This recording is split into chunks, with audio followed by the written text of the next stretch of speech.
From Fox 55 Sports, this is The Locker Room. Welcome back inside the locker room, boys and girls. Pleased to be joined now by the voice of the Comets on the radio, Shane Albahrani. Shane, thanks for swinging by. Hope you had a Merry Christmas. Yes, indeed. First off, let's talk about these first 2+ months of the season for the K's. A lot of turnover coming into the year. We knew, there might be some growing pains. What are your thoughts? Yeah. And that's exactly what we have. We got a lot of growing pains, and starting off 1-5, management knew there had to be some changes. Coaches knew there had to be some changes, and very proactive. They brought in a lot of new faces and a lot of talented players. So my goal for this team was actually, if we're 500 or around 500 come first of the year, they're in good shape, and that's exactly what they are. They've put themselves in a good place to make a run for the playoffs. They're right in the middle of the division, and the way the Central Division is shaping up, it is going to be just a fight all the way through the season. The Comets are right in the thick of things. Maybe first and second place, maybe that's out of the grasp, maybe not. We still got a long way to go. But as far as positioning right now as we enter getting into the second half, they're in a really good spot. Absolutely. They're sitting in fourth place right now. They're just a point back of third. They are 15-12-1. They've got 31 points.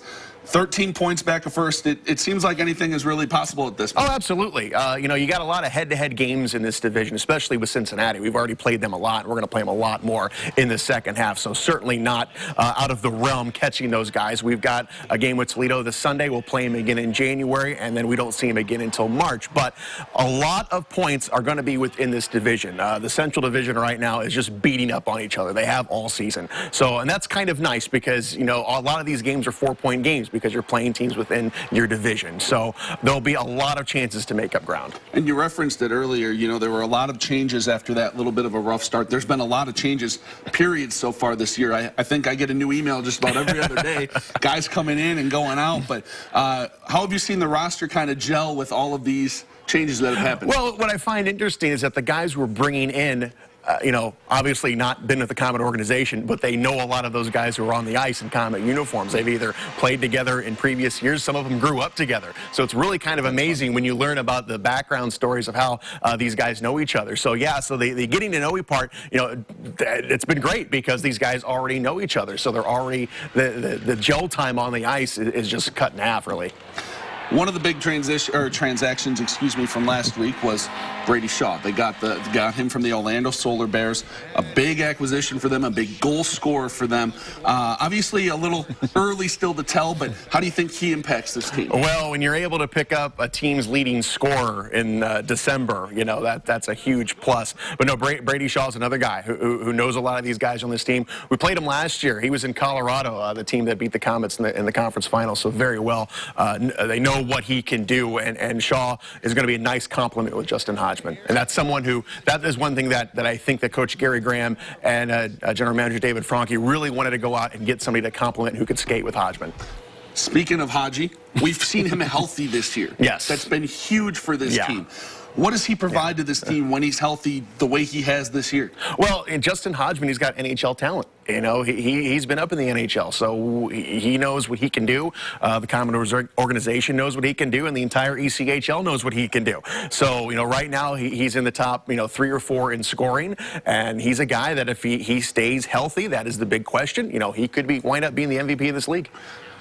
You just said it. The MVP of the league is a possibility. We had Sean Sidlowski last year get that honor. But, where do you feel like Justin maybe still needs to improve a little bit in his game, or how do you think he can better impact some games for the K's? Well, I think it's finding that guy to play alongside him. I think that is what has been missing from Hodgman.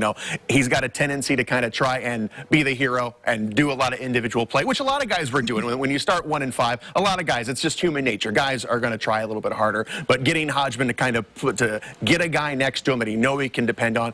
Shaw and Camras, they are now becoming just a great tandem. If anybody saw the game last night, you'll never see a more beautiful goal by Justin Hodgman and Jake Camras, and those two are now really starting to mesh very well. Justin Hodgman, he's going to play his game. He's just got to be aggressive like he is, and of course, defensively, he's an underrated defensive player, so that's where the key is. And obviously, you said it too, Jake Camras. He was another guy that the K's brought in.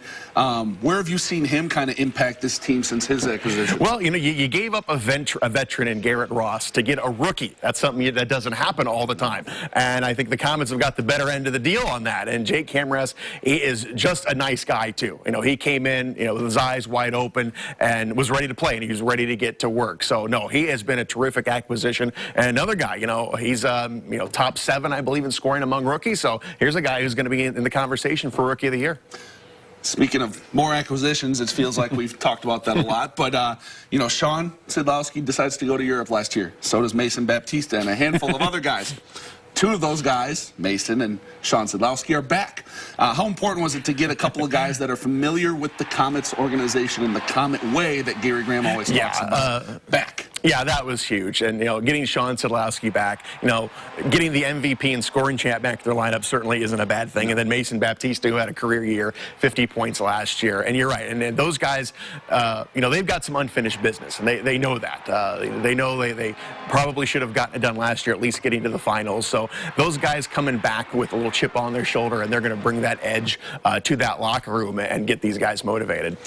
So thoughts here for the rest of this week. They have a few games left, 3 games, I believe, this weekend. Yeah. 2 of them at home. But what do they have to do this weekend to go out and get a couple points, with 3 games basically here in 3 days? Well, we mentioned last night during the broadcast that Coach Gary Graham is kind of saying, hey, the playoffs start this week. Kind of hard to believe, but it kind of does, because all these points are available here in the first 2 weeks, or the last week of December and the first week of January. We got to go out and get them. If the Comets are going to make a move, it might come down to this week. And again, kind of hard to say that, weird to say that, but it's true, because we got all these games back to back. Lucas Hafner, he's going to be the #1 goaltender, which isn't a bad thing. Of course, Zach Fucali is going to be back sometime next week. He's over in Switzerland playing in the Spangler Cup for Team Canada. But Lucas Hafner was signed to be the #1 goaltender. He is going to get the net. So 100% confident Lucas Hafner got a big win last night. Boy, he was awesome last night. So it started last night getting the big 2 points, but now you've got Cincinnati and Toledo back-to-back, and you've got a tough Brampton team coming in on New Year's Eve that always give the Comets fit. And then you've got a Thursday game next week against Indianapolis, and these games are all within the Central Division outside of that Brampton game. So there's a lot of points. So the Comets have got to be in that locker room saying, hey, playoffs start tonight. We're going to treat this, the next 7 games as a best-of-7 series. Look ahead to the second half of the year now. Where do you feel like this team still needs to grow? I think defensively, this is where this team has got to tighten up. And this is an unusual situation for Coach Gary Graham. He's always had a solid blue line, but, the Will Webbers aren't back there. Cody Soul, he has been injured. You had Ryan Calkin last year, a good puck mover, and Bobby Shea back there. Lost a lot at the blue line. So I think the Comets are still going to be in the market for another defenseman. Hopefully, getting Cody Soul back is going to help. But you also lost Chase Stewart this week, which was kind of unexpected. He decided to go back to school. So, yeah, the blue line is where the question marks lie. But, the way the Comets have managed to get offense on this team, don't be surprised if there is another acquisition at the blue line. Perfect. Any big plans for New Year's? Well, you're going to be at the game. You know what I'm doing. Any other big plans for New Year's Eve? No, it's a tradition, It's a hockey game. I was there for a fan for many years. I worked for the club for over 20. So, I know what I'm going to be doing. What's your favorite part about those New Year's Eve games? It's a tradition here in Fort Wayne. They're always charged up because there's always a big crowd.